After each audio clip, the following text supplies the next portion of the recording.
Assalamualaikum warahmatullahi wabarakatuh. Waalaikumsalam warahmatullahi wabarakatuh.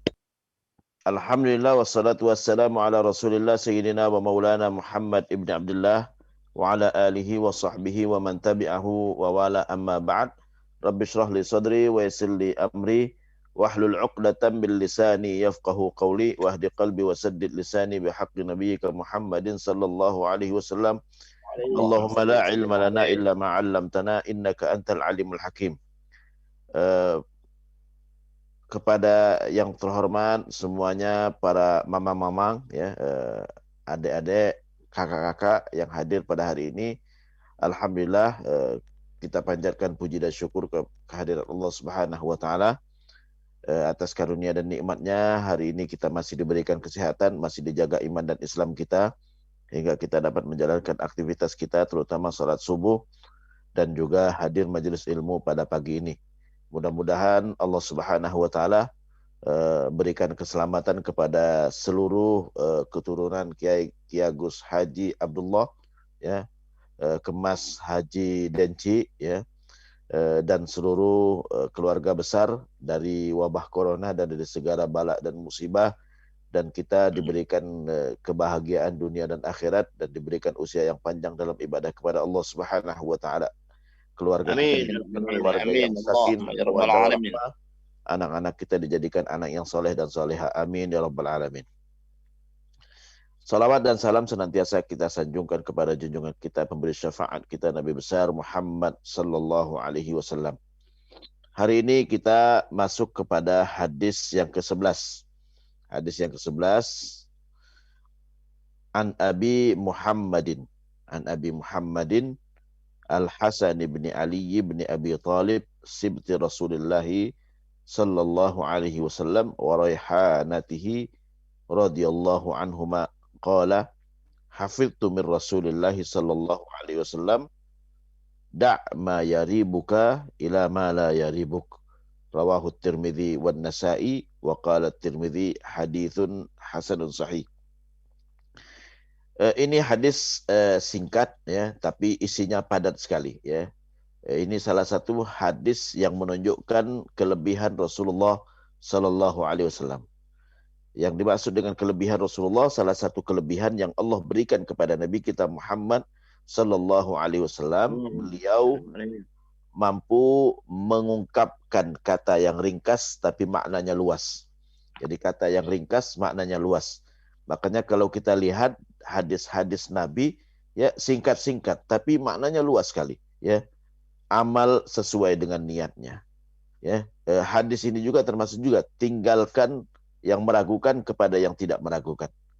Kemudian di antara bagus Islam seorang ya, min husni Islam tarkuhu ma, dia meninggalkan perkara yang enggak penting. Singkat-singkat bahasanya tapi padat sekali maknanya ya. Jadi itu menunjukkan salah satu kelebihan Rasulullah SAW. Nabi mengatakan dalam hadis, utitu jawami'al kalim. Aku diberikan keistimewaan oleh Allah ya, jawami'al kalim. Jawami'al kalim artinya kata-kata yang mencakup ya makna yang luas. Jadi kata yang singkat maknanya luas ya. Itulah kelebihan Rasulullah SAW. Padahal Rasulullah nggak pernah sekolah ya, karena Rasulullah mengucapkan sesuatu dengan bimbingan dan wahyu dari Allah Subhanahu wa taala. Hadis ini yang diriwayatkan dari cucunya Rasulullah, Abu Muhammad. Panggilannya Abu Muhammad. Namanya Al-Hasan. Al-Hasan ya, sama dengan namanya anak Syekh Ali Jabir, Al-Hasan ya. Bukan hanya Hasan tapi Al-Hasan ya. Jadi dari Abu Muhammad Al-Hasan bin Ali bin Abi Talib. Sibti Rasulullah, sibtu Rasulullah. Sibtu itu adalah cucu dari anak perempuan. Sibtu Rasulullah atau sibti Rasulullah sallallahu alaihi wasallam wa raihanatihi, dan bunga harumnya Rasulullah ya. Jadi disebut dengan raihanah, kenapa? Karena sering diciumin oleh Rasulullah ya, bunga harumnya Rasulullah. Kita kalau punya bunga yang harum kita sering ciumin ya. Itulah raihanah ya. Wa raihanatihi radhiyallahu anhuma ya, bunga harumnya Rasulullah. Qala ya, beliau berkata, jadi Al-Hasan cucunya Rasulullah berkata, hafidtu min Rasulullah, aku telah hafal. Ya, hafal. Kenapa hafal? Sering diulang-ulang Rasulullah, ya. Sering diulang-ulang sama Rasulullah. Hafidtu min Rasulullah, aku telah hafal dari Rasulullah sallallahu alaihi wasallam, ya, ma yaribuka, tinggalkan ma yaribuka, apa yang meragukanmu, ila ma la yaribuka, kepada yang tidak meragukan. Jadi yang meragukan tinggalkan, ya, cari yang tidak meragukan. Rawahu Tirmidzi, diriwayatkan oleh Imam Tirmidzi, wan Nasa'i, dan Imam Nasa'i, wa qala Tirmidzi, dan Imam Tirmidzi mengatakan haditsun hasanun sahih. Ini hadis hasan, ya, sahih, hasan sahih. Kalau dalam ilmu hadis, ya, sahih beda dengan hasan, ya. Sahih yang lebih tinggi daripada hasan. Sahih, hasan baru dhaif, ya. Tapi di sini Imam Tirmidzi menyebutkan ini hadis hasan sahih. Ulama mencoba untuk mentakwilkan, ya, mentakwilkan maksud dari Imam Tirmidzi. Kenapa Imam Tirmidzi menyebut hasan sahih padahal hasan tidak sama dengan sahih, ya? Karena ada beberapa sebab, ya. Antara lain, ya, bisa jadi Imam Tirmidzi mendapati atau menerima hadis ini dari dua jalur. Satu jalur sampai kepada tingkatan sahih, satu jalur sampai kepada tingkatan hasan. Sehingga dia sebutkan ini hadis hasan sahih, jadi dia terima dari dua jalur, ya, satu tingkatan hasan, satu lagi tingkatannya sahih, sehingga dia sebutkan hasan sahih. Ada lagi yang menafsirkan karena Imam Tirmidzi masih ragu ini hadis sahih atau hadis hasan, ya. Ada lagi yang menafsirkan, ya, atau mentakwilkan bahwa hadis ini, ya, Imam Tirmidzi melihat ada sebagian ulama mensahihkannya, ada sebagian ulama menghasankannya. Tapi yang jelas, ya, hadis sahih dan hadis hasan dua-duanya adalah tingkatan hadis yang bisa diterima dan bisa diamalkan. Hadis ini, ya, diriwayatkan oleh cucunya Rasulullah, Al-Hasan bin Ali bin Abi Thalib. Hasan, ya, putra dari Fatimah, ya, putra dari Fatimah bersama Ali bin Abi Thalib. Putra dari Fatimah, ya, bersama Ali bin Abi Thalib. Hasan lahir 2 tahun setelah Rasulullah hijrah. 2 tahun setelah Rasulullah hijrah. Nabi wafat tahun ke-10 atau ke-11 Hijriah. 10 atau 11 Hijriah. Ya, artinya di saat Rasulullah wafat, usia Hasan baru 8 tahun, ya. Baru 8. Dia lahir 2 tahun setelah Rasulullah hijrah. Nabi wafat tahun 10. Ya, dari 2 sampai ke 10, 8. Berarti usia Nabi wafat usianya 8 tahun. Dari sini bisa kita ambil kesimpulan, yang dia hafal ini itu yang dia dengar di bawah usia 8 tahun. Berarti sebelum usia 8 tahun, ya. Kalau dia hafal berarti dia dengar berkali-kali. Jadi artinya Nabi di usia 5 tahun, 6 tahun, anak kecil itu selalu diperdengarkan kata-kata yang bagus. Itu pelajaran dari sini, ya. Sampai dia hafal, gitu kan. Jadi dia hafal saat usia dia masih kecil, karena Nabi wafat usianya baru 8 tahun, ya, 8 tahun. Hasan, ya. Kalau Hasan usia Nabi wafat baru usia 8 tahun. Husain baru usia 5 tahun. Husain 3 tahun setelah itu baru lahir. Hasan dulu baru Husain, ya. Hasan dulu, ya. Rasulullah lebih sayang kepada Hasan karena pertama Hasan anak tertua dari Fatimah, cucu pertama Rasulullah SAW. Makanya banyak riwayat dari Hasan, tapi jarang ada riwayat dari Husain. Jarang ada riwayat dari Husain, ya. Kenapa? Karena Hasan sering, ya, digendong sama Rasulullah, ya, diajak sholat oleh Rasulullah, ya, sehingga sahabat makanya ulama Ahlus Sunnah mengatakan bahwa Rasulullah lebih sayang kepada Hasan. Ya, mungkin bisa diambil kesimpulan bukan karena Rasulullah lebih sayang, tapi karena memang dia bersama Rasulullah lebih banyak 3 tahun dia lebih tua daripada Husain, ya. Hasan, Nabi pernah mengatakan, ya, inna ibni hadza, ya, anakku ini. Nah, ini, ya, kalau dalam Islam cucu itu anak, ya. Dalam Islam cucu itu adalah anak, ya. Jadi Nabi mengatakan inna ibni hadza, ya, bahwa anakku ini ya sayuslihullahu bihi bainal fi'atain. Ya, Allah akan jadikan dia pendamai antara dua kelompok, pendamai antara dua kelompok ya. Ternyata subhanallah ya, ini memang terjadi pada Hasan. Nah, ini menunjukkan bahwa Rasulullah Sallallahu Alaihi Wasallam itu Allah berikan keistimewaan ya, karena memang wahyu dari Allah Subhanahu Wa Taala, mampu mengetahui apa yang belum terjadi. Jadi Nabi mengatakan inna ibni hadza, anakku ini ya. Jadi cucunya dikatakan anak ya. Kalau dalam Islam cucu adalah anak ya. Makanya kalau ada orang yang anak gitu kan, ayahnya wafat, yang wajib menafkahinya siapa? Kakeknya. Karena kakek adalah ayah gitu kan. Kakek adalah ayah. Kalau ayahnya wafat, yang menjadi walinya siapa? Kakeknya, itu yang pertama kali. Jadi kakek adalah ayah ya. Makanya Nabi mengatakan inna ibni hadza, anakku ini sayuslihullahu bihi baina fi'ataini azimataini.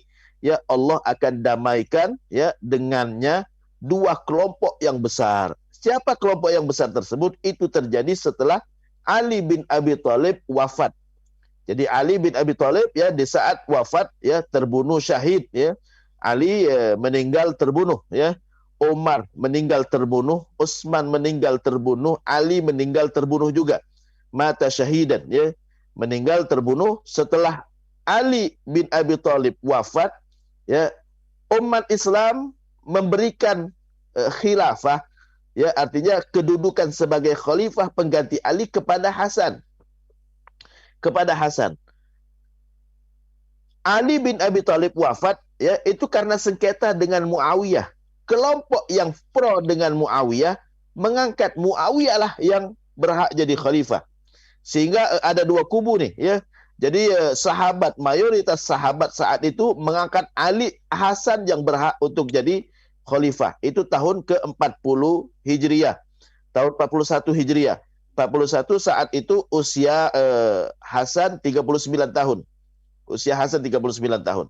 Jadi saat Ali wafat ya, gitu kan ya, mayoritas umat Islam ya mengangkat Hasan. Hasan, kamu yang gantikan ayahmu.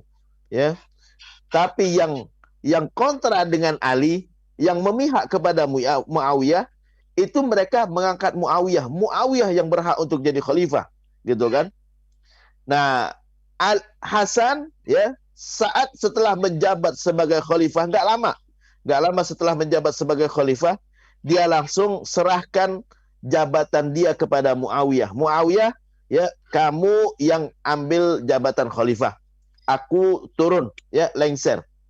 Itulah yang supaya apa? Supaya kelompok pendukungnya Hasan gitu kan ya, mendukung Muawiyah supaya umat Islam bersatu. Jadi itulah yang dimaksud oleh Rasulullah tadi, sayuslihullahu bihi baina fi'ataini azimataini. Allah akan damaikan ya dengan Hasan ini dua kelompok yang besar, yaitu pendukung Ali bin Abi Thalib dan pendukung Muawiyah. Karena saat itu kan pendukung Muawiyah nggak mengakui Hasan sebagai khalifah ya. Sementara pendukung Hasan ya tetap kukuh bahwa Hasanlah yang berhak. Tapi Hasan ya karena ingin menyatukan umat Islam, dia serahkan jabatannya kepada Muawiyah. Muawiyah, kamu yang menjabat sebagai khalifah. Ya, saya serahkan dan saya lengser, gitu kan?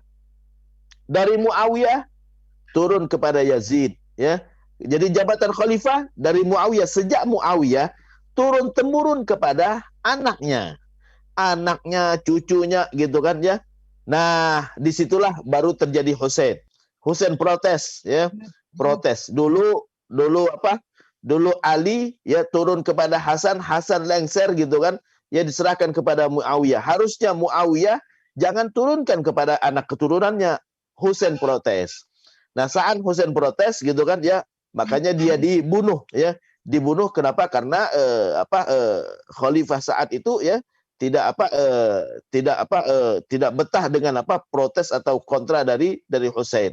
Itulah cerita terbunuhnya Husain. Jadi Hasan juga meninggal terbunuh. Ya, terbunuh tapi bukan dibunuh dengan pedang, bukan, diracun ya. Diracun tahun kalau nggak salah tahun 46 ya, tahun 46. Jadi 41 ya, dia sempat menjabat sebagai khalifah sekitar 2 tahun ya. Setelah itu nggak lama dia lengser dan dia terbunuh diracun ya, 46 ya. Jadi itu, dan Hussein ya masih hidup. Hussein wafat tahun 61 ya, terbunuh juga ya, terbunuh ya. Kenapa? Karena dia protes ya, karena khilafah saat itu turun temurun dari ayah ke anak ke cucu dan seterusnya ya. Itulah makanya ulama dalam sejarah ya mengatakan bahwa sejak Muawiyah ya kekhalifahan itu berganti menjadi kerajaan ya. Kenapa? Karena turun temurun kepada anaknya, kepada cucunya, dan terus ya, sampai seperti itu ya. Hussein sempat protes dan dibunuh. Makanya terkait dengan demo-demo ya, sebagian ulama mengatakan hukumnya nggak boleh. Kenapa nggak boleh? Ya khawatir seperti ini gitu kan. Demo dibunuh gitu kan ya. Daripada ente dibunuh mending ente diam gitu kan. Nah, ini sebagian ulama mengatakan seperti itu. Jadi jangan heran kalau ada yang mengatakan oh demo nggak boleh gitu kan ya. Itu khawatir terjadi seperti yang terjadi pada Hussein yang demo ya, karena apa? Karena kekuasaan ya jatuh turun temurun kepada anak cucu ya. Oke, itu terkait dengan periwayatnya. Jadi Hasan, kesimpulannya Hasan dia lahir 2 tahun setelah Rasulullah hijrah ya. Saat Rasulullah wafat usianya baru 8 tahun ya, dan dia selama 8 tahun itu banyak mendengarkan ucapan Rasulullah, salah satunya yang disampaikan di sini ya. Dan Husain lahir 5 tahun setelah Rasulullah hijrah. Saat Rasulullah wafat usianya baru 5 tahun ya. Dan Rasulullah sering mengajak Hasan ya, sering mengajak Husain juga ya. Dalam hadis yang diriwayatkan oleh Imam Bukhari ya, Rasulullah saking sayangnya kepada Hasan ya, Rasulullah sering mengunjungi rumah Fatimah ya. Saat mengunjungi rumah Fatimah ya, saat mengunjungi rumah Fatimah ya, Rasulullah SAW merangkul Hasan ya, seraya mengatakan Allahumma inni uhibbuhu wa ahibba may yuhibbuhu. Ya Allah, aku cinta kepada anakku ini ya, dan cintailah orang yang mencintainya. Makanya mencintai keluarga Rasulullah ya, itu adalah hukumnya wajib selama mereka taat kepada Allah dan Rasulnya. Wajib sebagaimana Nabi cinta kepada anaknya, kepada cucunya ya. Allahumma inni uhibbuhu wa ahibba may yuhibbuhu, dan cintailah orang yang mencintai mereka. Ya, jadi cinta kepada keluarga Rasulullah didoakan oleh Rasulullah, dicintai oleh Allah Subhanahu wa taala ya. Kemudian isi hadis ini adalah ya, hafidtu min Rasulillah. Dari kalimat hafidtu min Rasulillah, aku telah hafal dari Rasulullah sallallahu alaihi wasallam. Dari sini bisa kita ambil kesimpulan sunnah dan dianjurkan kita ngajarin anak kecil itu ya dengan kata-kata yang singkat ya, tapi gampang dihafal. Makanya Hasan ya, dia hafal, aku telah hafal ya. Jadi sunnah kita ngajarkan kepada anak kecil ya, dari sejak dia dibuayan ya. Kenapa? Karena anak itu kan mendengar dan rekaman otaknya masih bersih, sehingga dia untuk menghafal kata-kata itu sangat gampang sekali, sangat mudah. Jadi kita perdengarkan walaupun mungkin dia belum ngerti. Nanti di saat dia dewasa ya, dia akan teringat ya. Kita sendiri apa yang kita hafal saat ini itu yang kita dengar saat kita kecil dulu ya, sangat jelas sekali rekamannya. Nah ini jadi jangan kita remehkan terkait dengan kata-kata yang bagus, hadis-hadis, ayat-ayat. Ayo bacakan kepada anak walaupun anaknya belum ngerti sekalipun. Ulang-ulangin sampai dia hafal ya. Karena mendengar itu ya jauh lebih kuat dibandingkan mengucapkan ya. Jadi kita menghafal bismillahirrahmanirrahim alhamdulillahirabbil alamin itu tidak sekuat daripada kita mendengar, diulang-ulang mendengar nung gitu kan ya. Ini kuat. Jadi innas sam'a wal basara wal fuada, innas sam'a pendengaran. Ya, Allah sebut dulu pendengaran ya. Sesungguhnya pendengaran, penglihatan dan hati. Ya. Jadi yang lebih kuat itu apa? Pendengaran dulu kuat, lebih kuat. Apa yang didengar itu lebih kuat gitu kan ya. Kita bisa ngebedakan antara suara A, suara B gitu kan. Ya, wal basar nomor 2 penglihatan ya. Jadi makanya kalau kita mau menghafal Quran, dengerin dulu guru bacanya ya, berulang-ulang, setel kasetnya gitu kan ya. kemudian lihat tulisannya, ya itu lebih kuat daripada kita ngulang-ulang dengan ini ya. Wal fuada, hati. Ini kalau ngulang-ulang itu menghafalkan di hati, ya. Jadi itu terkait dengan apa? Jadi anak kecil ya sunnah kita perdengarkan, karena mendengar itu lebih kuat daripada melihat, ya. Mendengar lebih kuat daripada melihat. Nomor 2 melihat, nomor 3 ngulang-ngulangin, ya, ngulang-ngulangin. Jadi hafidtu, aku telah hafal, ya, dari Rasulullah SAW. Jadi sunnah kita ulangin kata-kata yang bagus kepada anak supaya dia hafal, ya, seperti yang dilakukan oleh Rasulullah kepada Hasan. Apa yang diucapkan, yang dihafal oleh Hasan, yang diucapkan oleh Rasulullah, ya, tinggalkan, tinggalkan, ya, tinggalkan, ya, wada kan, wada itu kan arti berpisahan, ya, meninggalkan, ya. Haflul wada, ya, upacara wada, ya, perpisahan. Perpisahan itu meninggalkan, ya, dari kata juga sama, ya. Tinggalkan ma yaribuka, apa yang meragukanmu, ila ma la yaribuka, kepada yang tidak meragukanmu. Ini hadis singkat tapi maknanya sangat luas sekali, ya. Dari mana kita dapat maknanya luas sekali, ya? Pertama adalah, ya, kita dianjurkan untuk, ya, membuang keraguan. Makanya dalam ilmu fikih, ya, keraguan tidak ada hukumnya. Ya, ragu-ragu nggak ada hukumnya, ya. Ada orang, Ustadz, ya, saya ragu nih sarung saya ini najis apa enggak? Nggak ada hukumnya kalau ragu, ya, berarti tidak najis. Ya, semua ragu itu nggak ada hukumnya. Semua ragu nggak ada, yang ada yakin, gitu kan, ya, yakin. Ustadz, saya udah wudhu, udah batal atau belum? Belum. Ya, karena ente udah yakin sudah wudhu, ya, ragu batal atau belum. Kalau ragu maka nggak ada ragunya. Ragunya buang, ya. Tinggalkan yang meragukan, yang ragunya buang, yang yakinnya. Ente yakin udah wudhu, udah. Ya, ragu batal, berarti belum batal, ya. Tapi kalau yakin batal, Ustadz, saya tadi udah pipis, tapi udah wudhu atau belum? Belum, berarti belum wudhu. Karena yang yakinnya apa? Udah buang air, udah batal wudhunya. Maka, ya, ragunya yang dibuang. Ya, yang ragunya adalah udah wudhu atau belum, maka belum berwudhu, Jadi itu kesimpulan dari hadis ini, ya, yang meragukan semuanya dibuang. Kita sholat, ya, ragu-ragu di saat kita sholat, ini udah 2 rakaat atau 3 rakaat, ya. 2 rakaatnya yakin berarti. Yang kecil pasti yakin yang kecilnya. Yang ragu itu yang ketiganya. Yang ketiganya buang, berarti itu baru 2, ya. Baru 2. Jadi 2 atau 3? 2. Karena 2-nya yakin, yang ragu itu yang ketiganya. Maka yang ketiganya dibuang, berarti inti baru 2 rakaat. Jadi kalau kita sholat zuhur, ya, ragu 2 atau 3, berarti baru 2, ya, tinggal ditambahin 2 rakaat lagi, ya. Ditutup dengan apa? Sujud sahwi, sunnah bukan wajib, ya. Sekedar untuk membuang keraguan, ya. Membuang keraguan supaya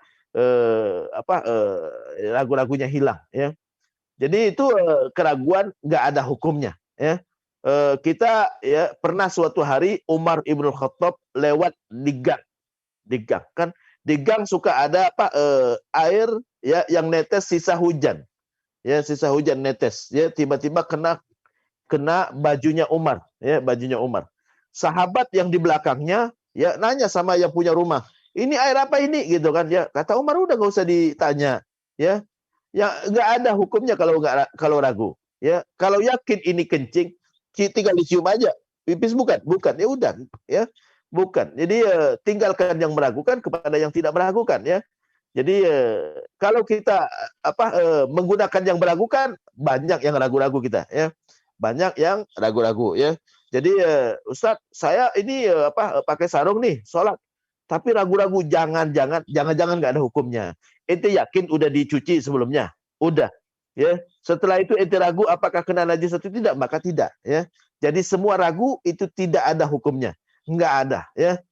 Ragu nggak ada hukumnya, gitu kan. Contoh lagi, ya, ma yaribuka ila ma la yaribuk. Tinggalkan yang meragukan kepada yang tidak meragukan, ya. Kita punya hutang kepada seseorang, ya. Kita punya hutang. Ustadz, saya punya hutang sama dia, tapi ragu udah bayar belum? Berarti belum, ya, karena yakin udah ngutangnya yakin, ragu udah bayarnya, berarti belum bayar, ya, berarti belum bayar, gitu kan, ya. Atau sebaliknya, gitu kan, ya, kita punya piutang sama orang lain. Ada orang yang berhutang sama kita. Tapi kita ragu apakah sudah bayar atau belum, maka belum. Ya, karena kita yakin dia berhutangnya, tapi ragu dia udah bayar atau belum. Ya, udah belum. Ya, jadi kita yakin, ya, gitu kan ya. Tapi Ustaz, gimana misalnya gitu kan ya? Misalnya yang berhutang ya yakin udah bayar, ya. Yang apa? Yang ngasih piutang yakin udah belum bayar, yakin belum bayar. Yang mana yang diambil? Yang diambil adalah yang ada bukti. Nah, ini kenapa saat keraguan kedua belah pihak itu bertentangan, maka yang ada bukti yang bisa kita ambil. Ya, ente ngasih utang sama dia, iya. Mana kwitansi ente ngasih utang sama dia? Ini. Ya, ente yakin udah bayar? Iya. Mana bukti ente udah bayar? Enggak ada. Ente berarti masih punya utang. Udah selesai gitu ya. Jadi kalau ragu datangnya dari kedua belah pihak dan keraguan itu bertentangan, maka yang ada bukti. Makanya Nabi mengatakan al-bayyinatu 'alal mudda'i wal yaminu 'ala man ankar. Orang yang menuduh harus datangkan bukti. Orang yang dituduh cukup dia mengingkari dengan mengatakan demi Allah ya, saya enggak melakukannya. Jadi kalau yang menuduh yang tadi yang ngasih utang nuduh ini belum bayar. Ya. Yang berhutang nuduh ente ingkar bahwa saya udah bayar, gitu kan? Ya, maka masing-masing harus datangkan bukti. Siapa yang punya bukti maka dia yang berhak, gitu kan? Dia yang perlu yang diambil kata-katanya. Nah, itu di dalam hal hutang berhutang, ya. Contoh lagi yang meragukan, jual beli, ya, jual beli. A beli dari B, ya. A beli mobil dari B. Ya, udah mobilnya udah dibawa sama si A. Udah dibawa mobilnya sama si A. Kata si B, A, ente belum bayar. Ente belum bayar, gitu kan, ya. Udah bayar kata si A. Enggak, belum bayar kata si B, gitu kan, ya. Mana bukti saya belum bayar? Si B nggak bisa datangkan bukti. Si A sudah bisa datangkan bukti apa? Mobil udah di tangan saya. Biasanya penjual nggak mau ngasih kalau bayar barangnya belum dibayar. Nah, ini harus hati-hati ya seperti ini ya. Kenapa? Dia punya bukti bahwa barangnya udah di tangan dia. Biasanya penjual nggak mau ngasih kalau belum bayar gitu kan. Apalagi beli mobil gitu kan. Mana ada orang belum mau ngasih mobilnya kalau dia belum bayar gitu kan. Jadi itu yakin ya. Jadi tinggalkan yang meragukan, tinggalkan. Ragu-ragu ya. Ini si B bilang bahwa A belum bayar, itu meragukan. Karena nggak ada buktinya. Si B gitu kan ya, belum bayar juga, itu meragukan ya. Kenapa? Karena barangnya udah ada di tangan dia. Maka kalau saat ada bertentangan pengakuan seperti itu, maka kita ambil buktinya ya. Buktinya apa? Dia benar belum bayar ya, mana buktinya? Nggak ada bukti.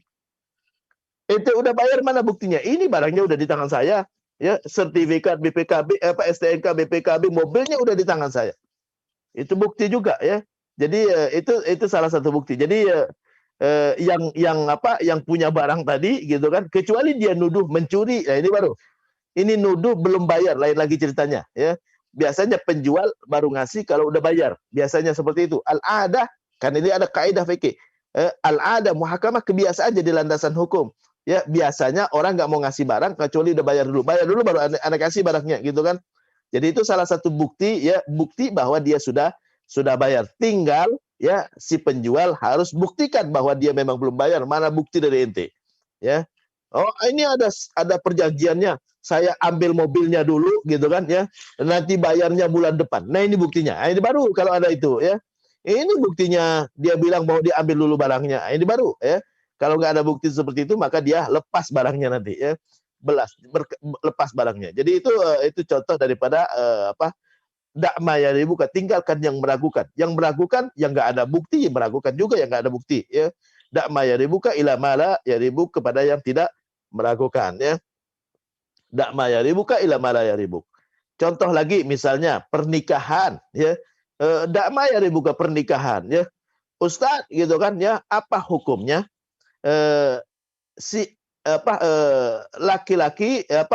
laki-laki menikah dengan perempuan, walinya hakim.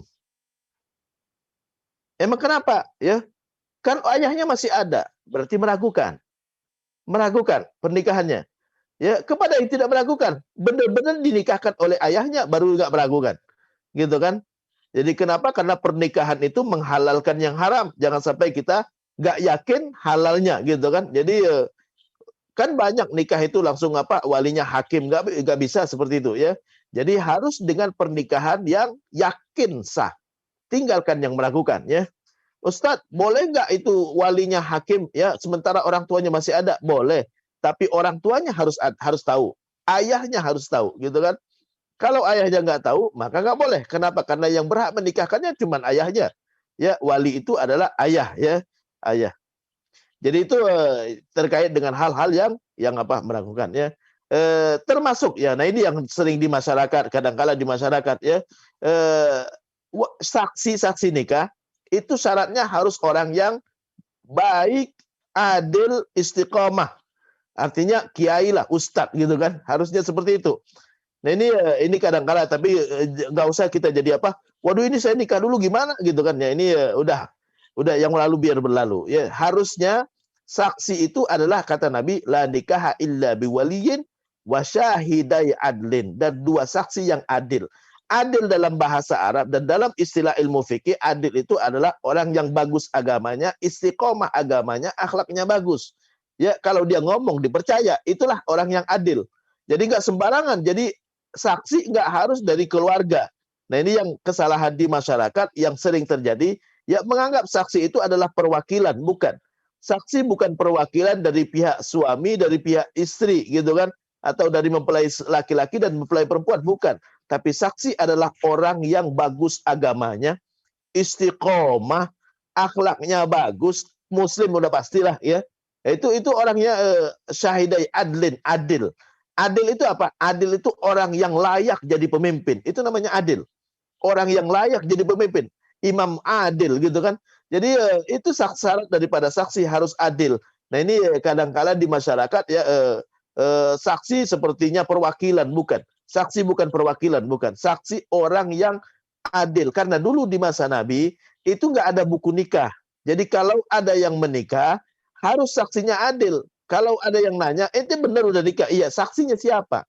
Si A. Ditanyalah kepada si A, benar dia udah nikah? Benar. Orang langsung percaya. Ya kenapa? Orangnya istiqomah, agamanya bagus, akhlaknya bagus gitu kan ya, ngomong langsung dipercaya orang gitu kan, jujur orangnya gitu kan.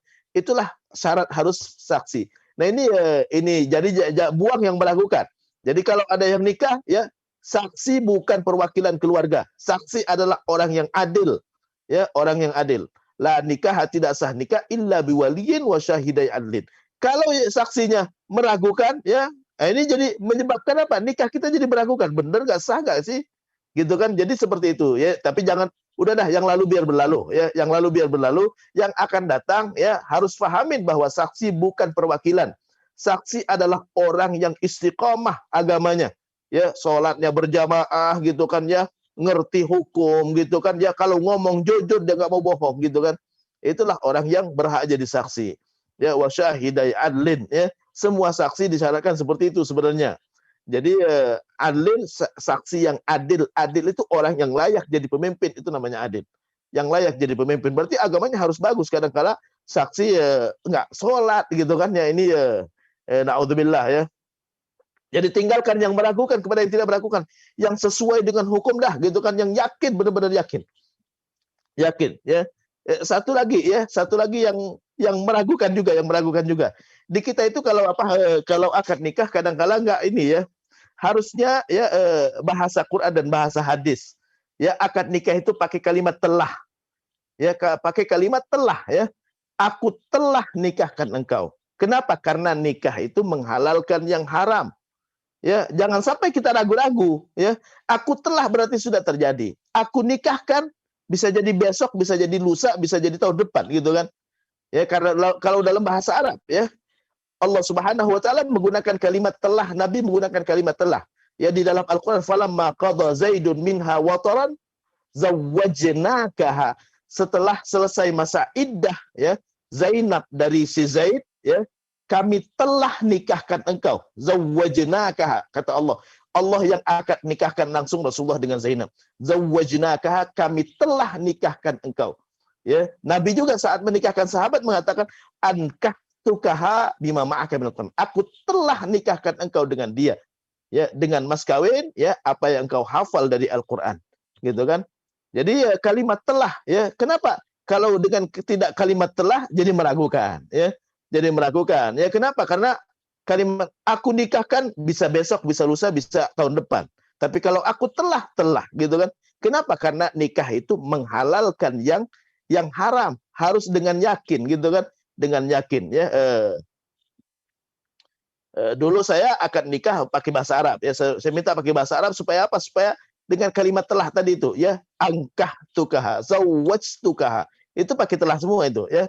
Pakai telah itu. Itu bahasa Quran dan bahasa hadis memang seperti itu, ya. Makanya ulama mensyaratkan, ya, syarat apa, ijab kabul itu, ya, salah satunya, ya. Ada 3 syarat ijab kabul. Pertama dengan past tense.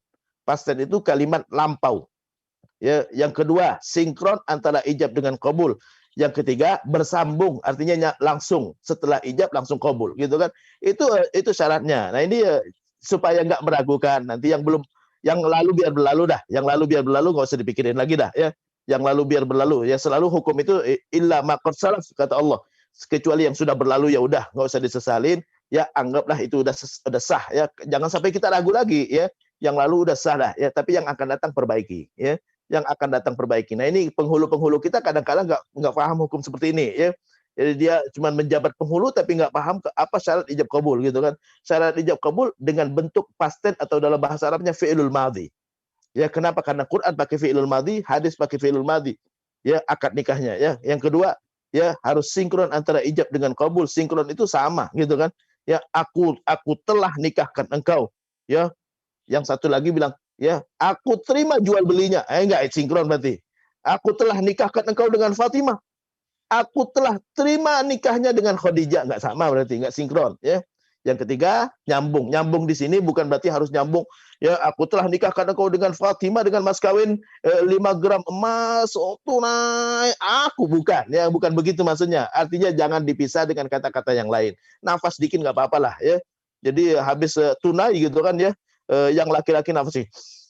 Aku telah, boleh, nggak masalah, gitu kan, ya. Kadang-kala sebagian masyarakat menganggap bersambung di sini harus nyambung tunai aku gitu, enggak, ya, nggak harus nyambung gitu, enggak. Artinya jangan dipisah oleh kata-kata yang lain supaya nggak meragukan, jangan habis ijab, ya, ngopi dulu baru kabul gitu, enggak, jangan, ya, jangan diselang dengan kata-kata yang lain atau perbuatan yang lain. Jadi itu mayuriku, tinggalkan yang meragukan, ya, tinggalkan yang meragukan. Contoh lagi, tinggalkan yang meragukan. Ustaz, kita kalau makmum, ya, baca Al-Fatihah apa enggak, gitu kan, ya. Kalau kita nggak baca Al-Fatihah, meragukan sholatnya. Ya, kenapa? Karena ada sebagian ulama mengatakan makmum wajib baca Al-Fatihah kalau dia sempat baca Al-Fatihah. Jadi walaupun sebagian ulama mengatakan sah, tapi jadinya sholat kita jadi meragukan. Ya udah, kalau meragukan, ente lebih baik baca Al-Fatihah aja supaya nggak ragu. Ente benar-benar sholat sudah sah, gitu kan? Baca Al-Fatihah, ya. Walaupun makmum sekalipun ente tetap baca Al-Fatihah, gitu kan? Makanya mazhab Syafi'i itu terkenal dengan mazhab yang hati-hati. Mazhab yang hati-hati, ya, ngambil yang beratnya tapi yakin sahnya. Jadi tinggalkan yang meragukan. Jangan sampai ente ragu-ragu sholatnya ini sah atau tidak, gitu kan. Jadi sah atau tidak, maka kita sebaiknya baca Al-Fatihah walaupun kita makmum. Ya, habis imam baca Al-Fatihah, waladhdallin, amin, bismillahirrahmanirrahim, alhamdulillahirabbil alamin. Tapi Ustaz, kan katanya kalau dengar orang baca Quran kita harus diam. Ente baca Quran juga. Kita harus diam kalau ente nggak baca Quran, baru, ya, ente harus diam. Ente baca Quran, orang baca Quran, ente dengerin Quran. Jangan ente dahulukan Quran, gitu kan. Ente baca Quran, dia baca Quran. Orang baca Quran, kita baca Quran, nggak apa-apa. Yang nggak boleh itu ente baca Quran, orang baca Quran, ente tetap aja baca Quran. Nah, ini yang salah, gitu kan. Jadi kadang-kala orang mengatakan, Ustaz, katanya habis Al-Fatihah, imam lagi baca surat, kita diam, gitu kan, ya. Kita diam, kita nggak boleh baca Al-Fatihah. Siapa yang bilang? Ya, siapa yang bilang? Kalau itu lagi baca Quran, dia baca Quran, ya silahkan sama-sama baca lah, ya, sama-sama baca. Karena yang dibaca adalah Quran semua, ya. Ente membaca, dia mendengar. Lebih utama membaca atau lebih utama mendengar? Lebih utama membaca dibandingkan mendengar. Ya, mendengar nomor 2 itu pahalanya, ya. Nomor dua, kalau ente baca Quran, dia baca Quran, gak ada masalah. Yang masalah kalau ente baca Quran, dia baca Quran, nah ini ente harus diam. Jangan ente teruskan Qurannya gitu kan. Ya, kenapa? Karena ini Quran yang wajib didengarkan, gitu kan. Jadi itu terkait dengan setelah baca Al-Fatihah, apakah kita baca Al-Fatihah juga atau kita mendengarkan? Kan ini sebagian ulama mazhab Hambali memang dia kalau habis Al-Fatihah ya, kalau memang imam sudah baca surat, diam gitu kan. Ya, kalau mazhab Syafi'i kata Imam Syafi'i itu di luar sholat, itu di saat kita nggak baca Quran ya, baru kita wajib dengarkan. Kenapa? Karena nggak boleh mendahulukan yang lain selain dari Quran. Itu mazhab Syafi'i. Ya, jadi kalau habis imam baca waladhdallin, baca Al-Fatihah, ya supaya sholat kita yakin. Kenapa? Karena Nabi mengatakan la sholata liman lam yaqra' bi Fatihatil Kitab. Tidak sah sholat bagi yang nggak membaca Al-Fatihah. Ya, Nabi nggak mengatakan imam atau makmum, semuanya gitu kan. Jadi supaya yakin ya. Jadi dakma yuribka, tinggalkan yang meragukan. Ya kalau itu nggak baca Al-Fatihah, itu jadi ragu. Bener nggak sholat saya sih? Gitu kan? Ya kenapa? Karena Nabi mengatakan tidak sah sholat bagi yang nggak baca Al-Fatihah. Maka tinggalkan yang meragukan kepada yang tidak meragukan. Kalau itu udah baca Al-Fatihah, tidak ragu, gitu kan? Contoh yang lain ya, kadang-kala masalah khilafiyah gitu kan ya. Nyentuh istri batal apa enggak? Ya, batal lebih baik daripada enggak batal. Kenapa? Karena kalau enggak batal, ya meragukan sholat kita, ya. Kenapa? Karena menyentuh istri disebutkan Allah dalam Al-Quran membatalkan sholat, membatalkan wudhu ya. Jadi menyentuh istri dalam Al-Quran disebutkan sebagai membatalkan wudhu. Ya, ja'a ahadum minkum minal gha'id aw lamastumun nisa. Ya, kalian buang air atau menyentuh wanita itu membatalkan wudhu. Buang air, menyentuh wanita. Wanita dimaksud ulama sepakat istri. Ya, kenapa cuman istri yang boleh disentuh? Ya, nggak boleh kita terjemahkan Ustadz itu yang dimaksud perempuan di situ perempuan lain Ustadz. Kalau perempuan lain berarti Quran membolehkan menyentuh perempuan lain. Perempuan lain nggak boleh disentuh. Itu nggak dibahas menyentuh perempuan lain. Ya. Nah kalau istri batal, perempuan lain nggak batal Ustadz. Apalagi lah ya. Yang boleh aja batal, apalagi yang nggak boleh gitu kan. Jadi itu jadi kalau kita nyentuh istri ya, nyentuh istri kulit dengan kulit gini nih ya. Ya, sengaja nggak sengaja kalau mazhab Syafi'i batal ya. Kenapa? Karena Allah mengatakan menyentuh wanita batal ya. Jadi itu pendapat mayoritas ulama Maliki, Syafi'i, Hambali semuanya mengatakan menyentuh istri batal. Yang mengatakan nggak batal itu mazhab Hanafi. Kalau kita nggak wudhu lagi, sholat kita jadi meragukan. Ini benar nggak sih? Ya, nah ini ya, jadi meragukan. Cari yang nggak meragukan. Yang nggak meragukan itu wudhu lagi dah ya. Nggak susah. Cuman yang salah kadang-kadang di masyarakat ya, memahami sesuatu itu nggak pas gitu kan ya. Ustadz kok batal nyentuh istri, kan sudah halal gitu kan, sudah halal gitu kan, masa batal nyentuh istri? Batal dan halal dua hal yang berbeda. Batal dan halal dua hal yang berbeda ya.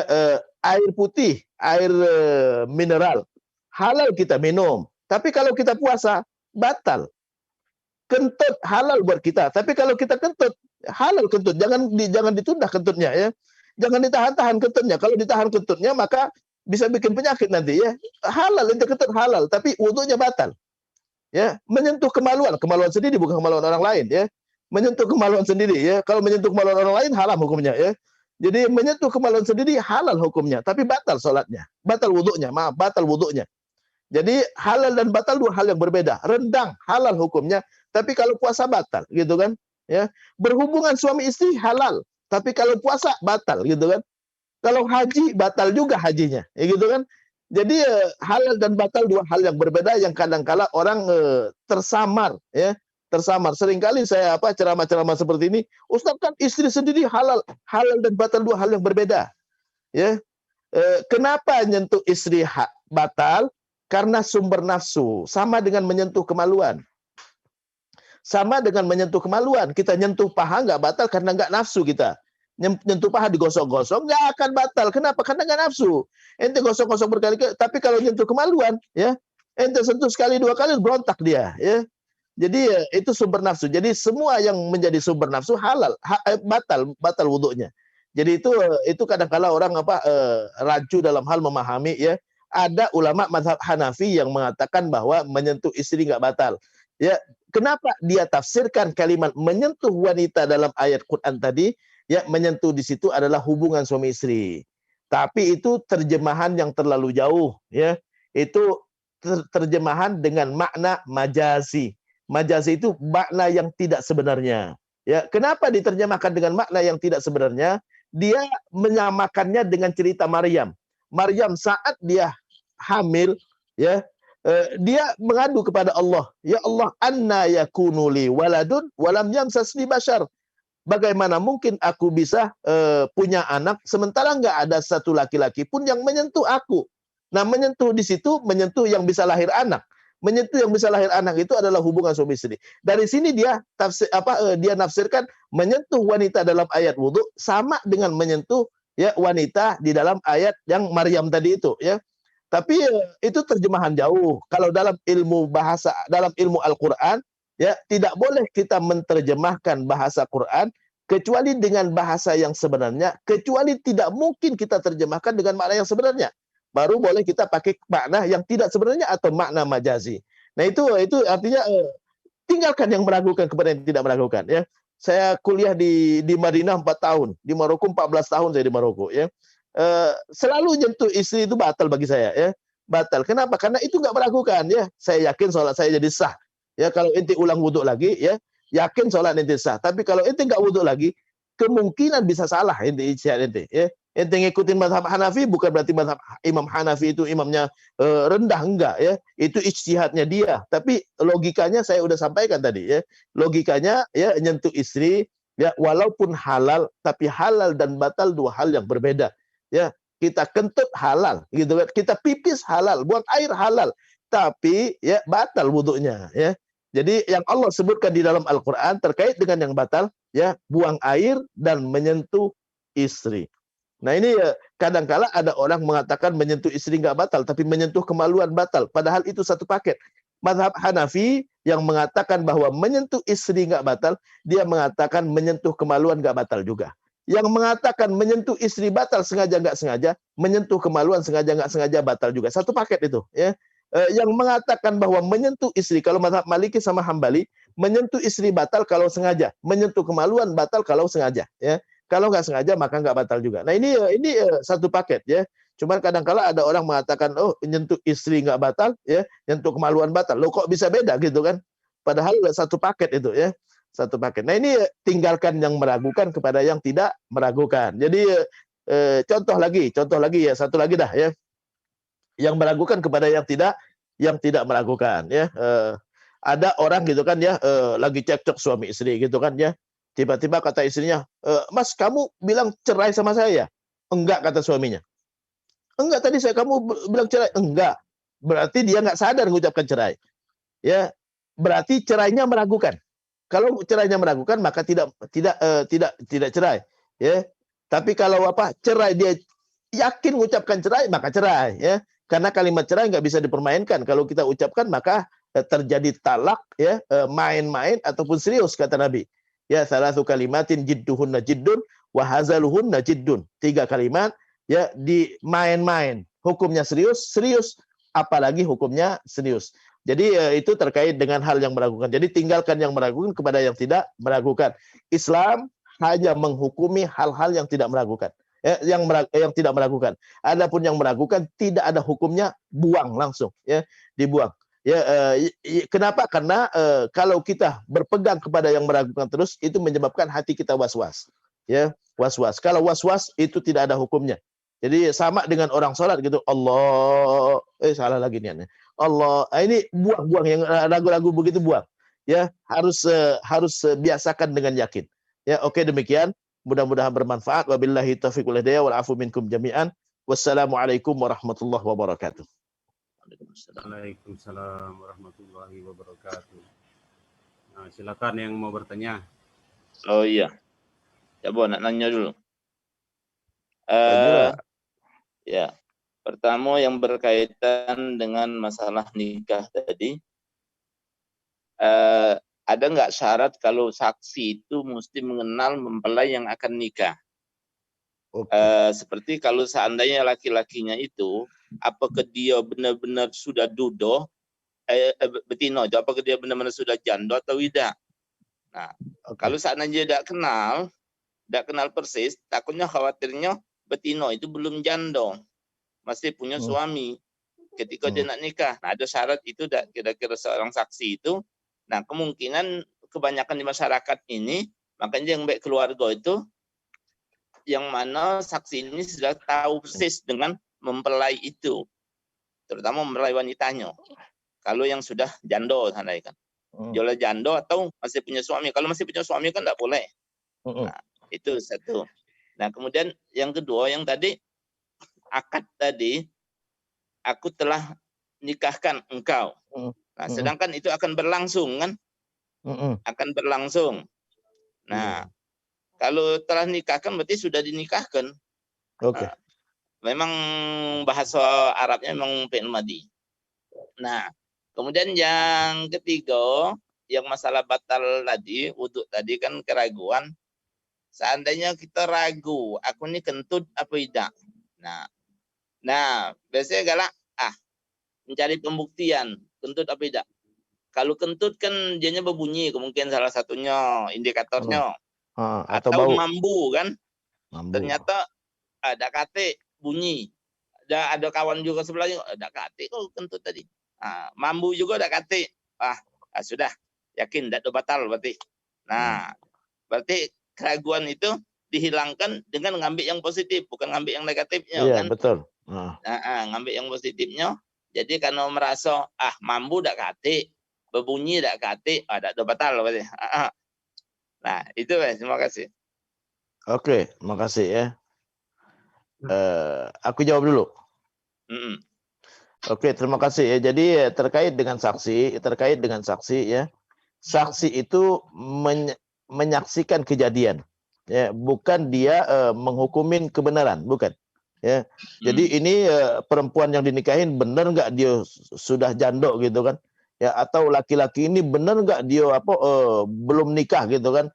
Dia bukan menghukumin kebenaran, tapi dia menyaksikan kejadian. Jadi ya sama dengan saksi pencuri gitu kan ya.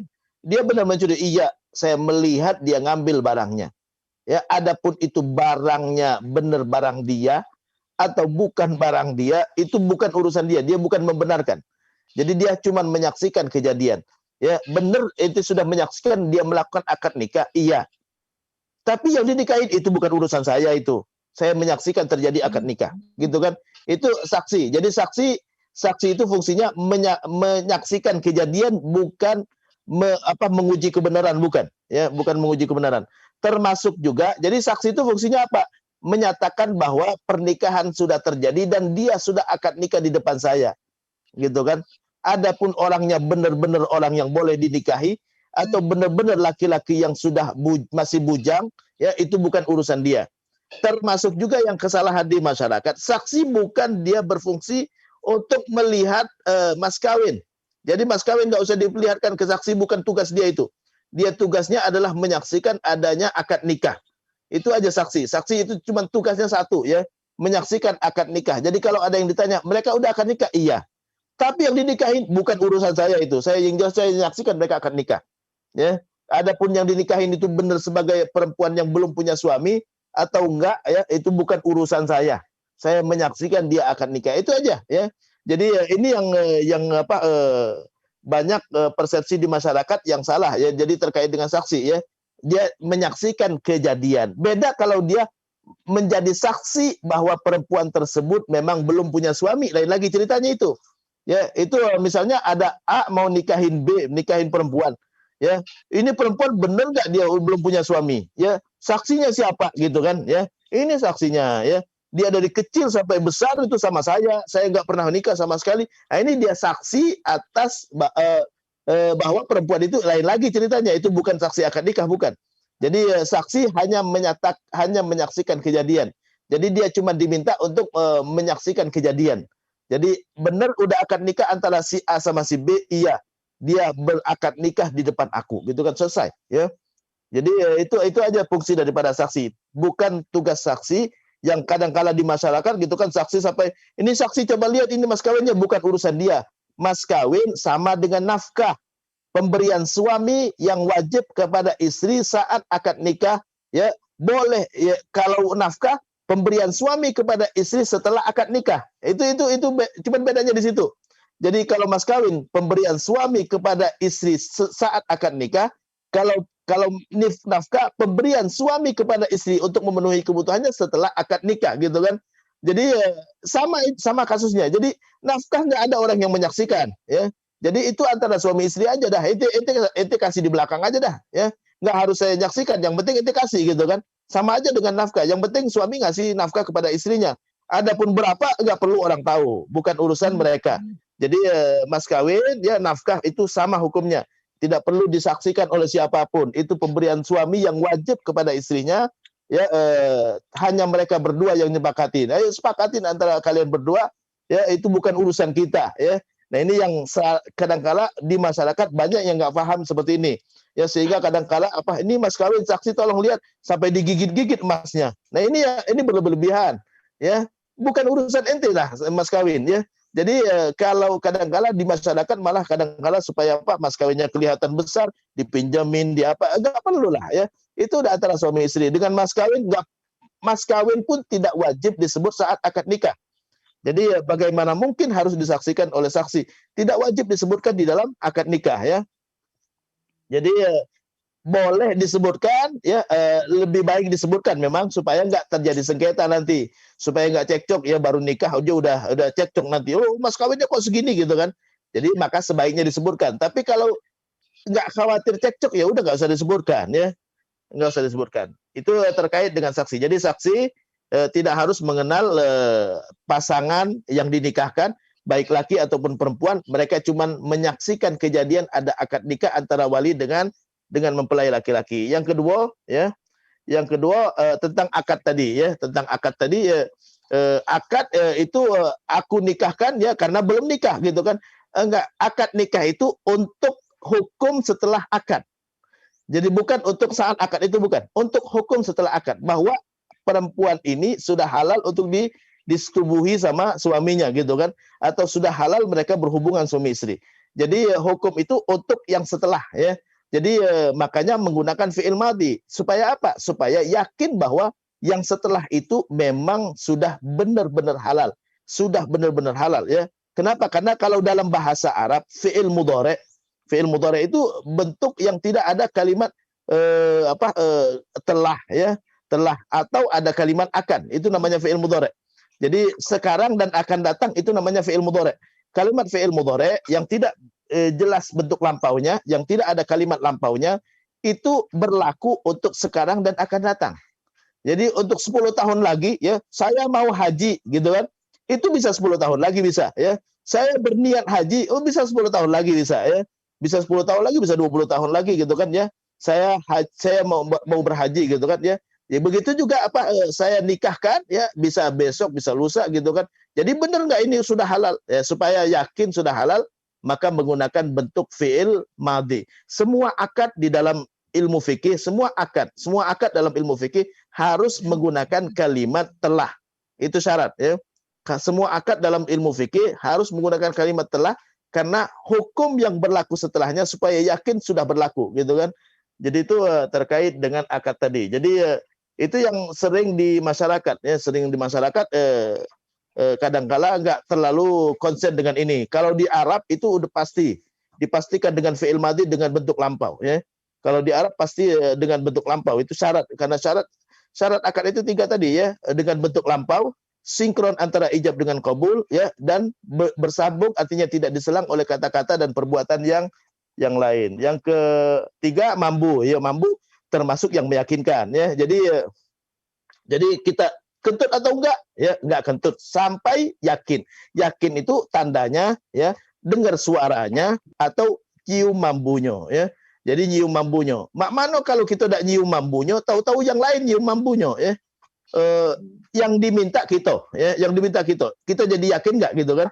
Jadi kita harus yakin juga. Kalau orang lain aku nyium mambunya gitu kan, kita tidak yakin ya, karena yang diminta pertanggungjawaban itu kita ya, bukan dia ya. Jadi aku nyium mambunya tadi ya. Kalau kita mau aman ya wudhu lagi lah. Kalau mau aman wudhu lagi lah. Ya udah ya. Walaupun aku tidak yakin kentut, tapi aku mau wudhu lagi boleh. Ngulangin wudhu boleh hukumnya. Ngulangin sesuatu yang meragukan ya, supaya yakin boleh. sama dengan kita sholat, khawatir nggak sah, maka boleh kita ulangin sholatnya, ya. Jadi boleh mengulangi sesuatu yang sah tapi ragu, ya. Jadi terkait dengan wudhu tadi, ya Pak, batal wudhu tadi, ya kita ya sampai yakin baru jadi batal. Kenapa? Karena wudhunya yakin, nggak bisa dikalahkan dengan hal yang ragu. Jadi kalau kita ragu udah batal atau belum, ini tadi aku ya ragu kentut apa enggak ya. Tapi kata temannya, aku nyium mambunya gitu kan, nyium mambunya ya. Ini tergantung kita bisa yakin enggak dengan ucapan dia tadi ya. Nyium mambunya. Iya ya. Aku tadi nyium mambunya. Baru ya. Kalau kita udah aku tidak kentut tidak ya. Ente nyium mambunya, mungkin mambu orang lain mungkin ya. Nah ini ya, jadi tidak diminta pertanggungjawaban tentang orang lain. Kita tidak pernah diminta pertanggungjawaban terkait perbuatan orang lain. Ya, terkait perbuatan orang lain dan sikap orang lain. Jadi orang lain mau ngomong apapun, kita yang bertanggung jawab terhadap diri kita sendiri. Jadi itu tadi kata-kata dia, aku nyium mambunya. Ini tergantung. Jadi yakin nggak kita? Kalau kita tidak jadi yakin tidak, ya. Ini maka tidak jadi hukum. Tapi kalau kita mau aman, ya udah wudhu lagi aja. Wudhu 2 kali 3 kali juga tidak apa-apa. Jadi itu terkait dengan mambu tadi, ya. Kata Nabi, di saat engkau sholat, ya, engkau merasa ada sesuatu yang keluar, maka jangan engkau batalkan sholat sampai mencium mambu atau ya merasa ada sesuatu yang keluar, ya. Jadi kalau nggak merasa ada sesuatu yang keluar dan nyium mambu, ya berarti nggak meyakinkan, ya. Adapun mambu yang dicium orang lain itu bukan tanggung jawab kita. Ya. Ada lagi? Nah, ada pertanyaan lagi tuh. Ada lagi. Ya, apa? Silakan. Nah, tadi lebih banyak dijelaskan mengenai yang berkaitan dengan ibadah mahdo. Artinya ini. Nah, kalau hal yang meragukan, tapi bukan dalam hal ibadah mahdo, sholat atau puasa atau apa. Misalnya kita nak pergi, kita ragu-ragu, pergi enggak ya, pergi enggak. Nah, kita enggak pergi atau mana, karena ragu-ragu tadi. Misalnya, takut kaget di sana ini, ada apa misalnya kan. Nah, ke Jakarta misalnya, takut ada banjir, ada apa. Nah, ini ragu yang macam ini terkategori mana, itu yang harus ditinggal ke, artinya kita jangan berangkat, atau mana. Nah, itu satu. Yang kedua, tadi kan kalau mazhab Imam Syafi'i itu baca Al-Fatihah setelah imam baca Al-Fatihah. Iya. Nah, dalam hal kita sebagai makmum yang masbub, ya kita melok, baru kita takbir, ternyata laru ke imam. Iya. Nah, apa ke rakaat itu kehitung, apa dianggap tidak dihitung karena kita tidak baca Al-Fatihah, cuma niat baik. Nah, tolong supaya tidak ragu-ragu lagi. Terima kasih ya. Terima kasih, Sob. Ya, sama-sama ya. Yang pertama tadi tentang pegida ya. Pegida, sebentar ya, aku tulis dulu. Ya, yang bukan terkait dengan pada mahdo. Jadi ya pergi apa tidak? Ya, kalau ragu-ragu jangan pergi. Tinggalkan yang meragukan. Kalau ragu-ragu gitu kan, ini pergi tidak ya? Jangan-jangan kalau pergi maaf lagi COVID main ini gitu kan, ya takut kena COVID gitu kan, jangan ya. Jadi itu termasuk sama juga ya. Jadi yang meragukan tinggalkan. Itu masuk kategori hadis Nabi. Nanti akan ada hadisnya. Albirru matma'annat ilaihin nafsu. Wal itsmu ma haka fi nafsik wa karita ayattali 'alaikan nas. Jadi yang baik itu adalah yang hati kita tenang. Ya. Pergi dah. Pergi aja dah ya. Aman dah insyaallah ya. Yang jelas di sana kan banyak keuntungannya kalau kita pergi, kita ketemu sama keluarga dan lain-lain. Nah, itu berarti tenang hatinya. Nah, itu lakukan ya. Kebaikan adalah yang kita tenang melakukannya. Wal itsmu yang dosa atau sesuatu yang mudarat buat kita. Maha kafi nafsik, yang hati itu masih ragu. Jadi kalau kita ragu, pergi apa enggak ya? Pergi juga gitu kan ya, jauh. Ya, nanti takut kena COVID ya. Apalagi mungkin banyak yang tidak disiplin di sana gitu kan. Nah, ini yang meragukan ya. Maka kalau yang meragukan tinggalkan. Jadi termasuk juga hal-hal yang kebiasaan kita sehari-hari atau aktivitas kita sehari-hari yang meragukan jangan kita lakukan ya. Sama dalam dunia bisnis juga ya. Aku nak bisnis ini apa tidak ya? Tapi kalau bisnis ini khawatir rugi, ya jangan ya. Jangan ya, yang yakin kira-kira yakin untung lakukan. Yang ragu jangan ya. Kalau mau spekulasi ya silakan ya. Tapi siap dengan risiko ya akan rugi nanti. Jadi kalau artinya kalau kita pakai hati kita ya, cenderung iya atau cenderung tidak ya. Ragu-ragu itu di tengah-tengah, nggak cenderung iya, nggak cenderung tidak gitu kan. Itu ragu-ragu ya. Ada kalau dalam bahasa Arab itu ada yakin ya. Yakin itu cenderung iya. Jadi kalau pakai persentase itu 75% gitu kan. Ya. Ragu-ragu di sini tinggalkan yang meragukan, ini yang 50% antara iya dan tidak. Ya, kalau di bawah 50%, 25%, 35% itu zon, husnuzon, suuzon. Nah, ini jadi lebih cenderung tidak, lebih cenderung salah, itu namanya zon. Makanya suuzon nggak boleh gitu kan ya. Kenapa? Karena cenderung tidak gitu kan, cenderung tidak. Nggak ada bukti sama sekali itu bilang begini begitu gitu kan. Jadi cenderung tidak. Jadi itu zon. Jadi bahasa Arab itu subhanallah, kalau bahasa Arab ada ininya. Itu baru 3. Sebenarnya tingkatannya itu bisa sampai 6 sampai 8 ya. Jadi tingkatan itulah Islam, bahasa hati ya, dalam Islam itu dalam bahasa Arab ya. Tingkatannya itu banyak. Kalau kita cuma antara ragu dan tidak ragu gitu kan. Cuman itu aja ya. Tapi kalau bahasa Arab ini ya. Jadi namanya yakin itu 75% ke atas yakin ya. 100% hakul yakin ya. Hakul yakin, benar-benar yakin gitu kan. Itu 100% dah. Ya, udah menyaksikan, kalau itu udah disaksikan oleh panca indera baru hakul yakin ya. Bener nggak sih calon suaminya itu ganteng? Lihat, ganteng bener, hakul yakin itu namanya. Udah 100% ya. Udah 100% karena udah ditangkap oleh panca indera 100% udah. Jadi kalau 75% ya, itu belum ditangkap sama panca indera tapi lebih cenderung kepada hakul yakin tadi ya. Cenderung ya. Syak yang ragu-ragu itu setengah-setengah. Antara iya dan tidak ya, masih belum bisa kita menentukan. Nah, ini ya, yang ragu-ragu ini tinggalkan karena resikonya lebih besar. Ya, kalau di bawah ragu-ragu tadi di bawah 50%, 25%, 30%, itu zon. Itulah husnuzon, suuzon. Ya, nggak boleh suudzon ya. Sesuatu yang kita nggak tahu, nggak ada bukti sama sekali, inti ngomong gitu kan. Nah, itu suudzon namanya ya, husnuzon, suudzon ya.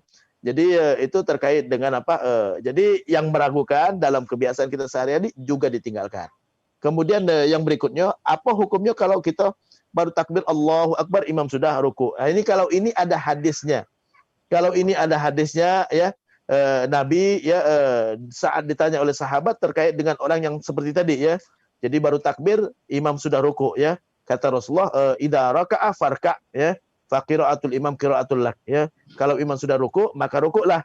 Bacaan Al-Fatihah itu sudah ditanggung sama imam. Makanya saya katakan tadi, baca Al-Fatihah wajib saat kita ada kesempatan. Tapi kalau kita nggak ada kesempatan, nggak wajib jadinya ya.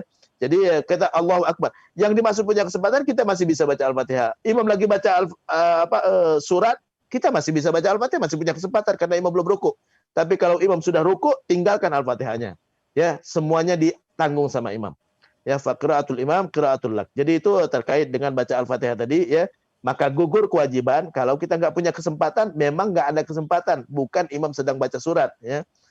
Imam sedang baca surat, masih bisa kita baca Al-Fatihah.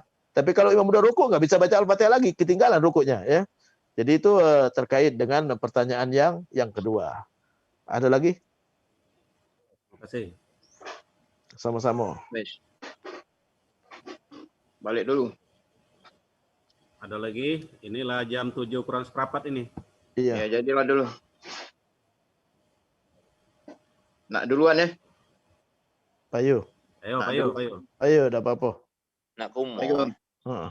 Iya, aku mau Ya, berangkat. ayo tutup lagu. Sup. Ayo kita tutup ya. Mudah-mudahan Allah berikan perlindungan kepada kita galo-galo. Ya, keluarga kita, anak-anak kita ya, dari segala balak musibah penyakit ya, dan kita diberikan husnul khotimah, umur yang panjang dalam ibadah kepada Allah, anak-anak kita dijadikan anak yang soleh dan solehah, keluarga kita Amin. dijadikan keluarga yang sakinah mawaddah warahmah. Amin, amin, amin. Ala hadhihi niyya wa ala kulli niyatin salihah. Al-Fatihah. A'udzu billahi minasyaitonir rajim. Bismillahirrahmanirrahim. Alhamdulillahirabbil alamin arrahmanir rahim maliki yaumiddin. Iyyaka na'budu wa iyyaka nasta'in ihdinas siratal mustaqim siratal ladzina an'amta 'alaihim ghairil maghdubi 'alaihim waladdallin. Amin. Kita baca Al-Fatihah sekali lagi kepada nenek moyang kita ya, terutama Ki Agus Haji Abdullah ya, kemudian nenek-nenek kita, kakek-kakek kita, wong tua kita ya, termasuk yang punya inisiatif untuk Zoom hari ini, yaitu Manda kita ya, Ki Agus Dahlan ya. Mudah-mudahan Allah ampuni mereka, Allah tempatkan di tempat yang layak di sisi Allah Subhanahu wa taala ya, dan keluarga kita semuanya yang sudah meninggal, Allah ampuni dosa mereka dan diterima amal ibadah mereka. Ala hadhihi niyya wa ala kulli niyatin salihah. Al-Fatihah. A'udzu billahi minasyaitonir rajim. Bismillahirrahmanirrahim. Alhamdulillahirabbil alamin arrahmanir rahim maliki yaumiddin. Iyyaka na'budu wa iyyaka nasta'in ihdinas siratal mustaqim siratal ladzina an'amta 'alaihim ghairil maghdubi 'alaihim waladdallin. Amin. Kita tutup majlis kita dengan doa kafaratul majlis. Subhanakallahumma wa bihamdika asyhadu an la ilaha illa anta astaghfiruka wa atubu ilaik. Lebih dan kurang aku mohon maaf. Wassalamualaikum warahmatullahi wabarakatuh. Waalaikumsalam warahmatullahi wabarakatuh. Waalaikumsalam warahmatullahi wabarakatuh. Ini Yahya, ini Mang Kandar nih minggu depan, Senin depan itu ada di perjalanan. Takutnya ada KT koneksi internet. Baca dak Yahya atau Padli yang jadi host? Ada dak fasilitas Zoom? Takutnya aku dak KT koneksi internet.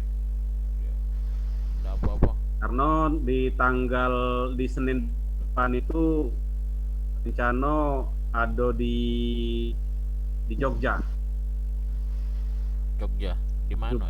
Sabtu Ahad ada di Malang, Seninnya ada di Jogja. Jadi takutnya udah pacak jadi host. Iya. Siapa yang pacak? Ya udah, kayak kita pikirkan baik. Kita pikirkan. Mudah-mudahan ada yang pacak. Yang penting ada ininya Zoom-nya. Kalau lah pacak dibuatkan linknya lebih gampang lagi ya.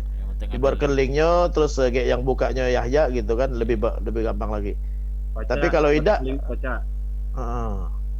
kalau pacak buat linknya tidak apa-apa, asal dibuka ke beda gitu kan. Sebenarnya pacak juga diakalin sebenarnya Zoom itu. Kalau kita daftar pertama kali itu kan bisa dapat 24 jam gratisan. Jadi kalau seandainya kita daftar pertama, jadi syaratnya kita harus punya email baru terus. Jadi sekali kita daftar itu bisa 24 jam itu bisa digunakan. Nah, ayo kalau kau pacak ya lanjutlah. Ya, jadi mungkin ini baik kaget buat jadwalnya, buat ke jadwal meetingnya, kaget ku start meetingnya, ya masih pacak kaget pakai tethering mungkin, cuman kalau tethering kan tidak pacak lama ya, tidak usah lama-lama biar kan habis itu dilepas ke bawah. Dilepas ke bawah ya dak? Iya. Kaget aku join juga pakai hostnya nanti pacak ke aku juga. Iya.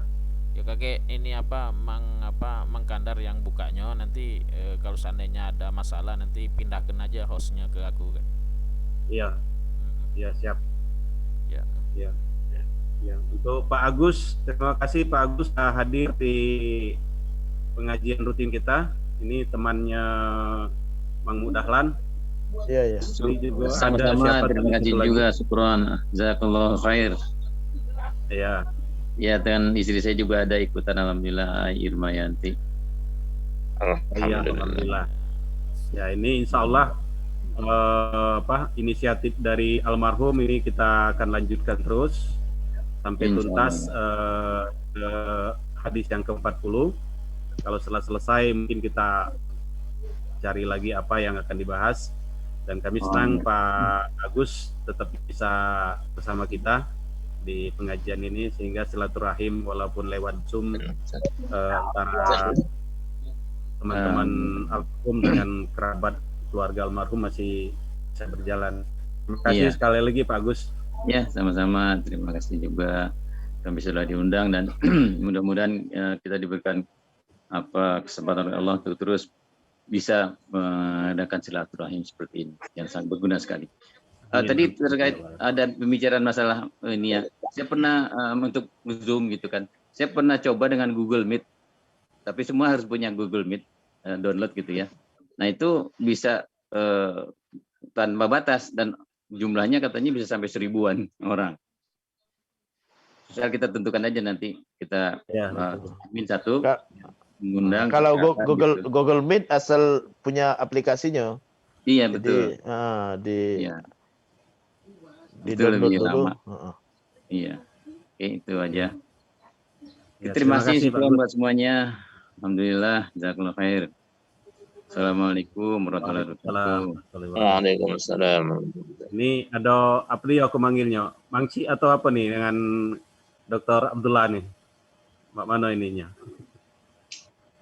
Mangki itu ya. Mangci ya? Iya. Aku manggilnya bukan, kakak. Kakak ya? Kakak. Misan kami itu. Misan, iya berarti. Iya, kamu misan jadi. Ya. Ya, terima kasih atas kehadirannya di Zoom pengajian kita ini.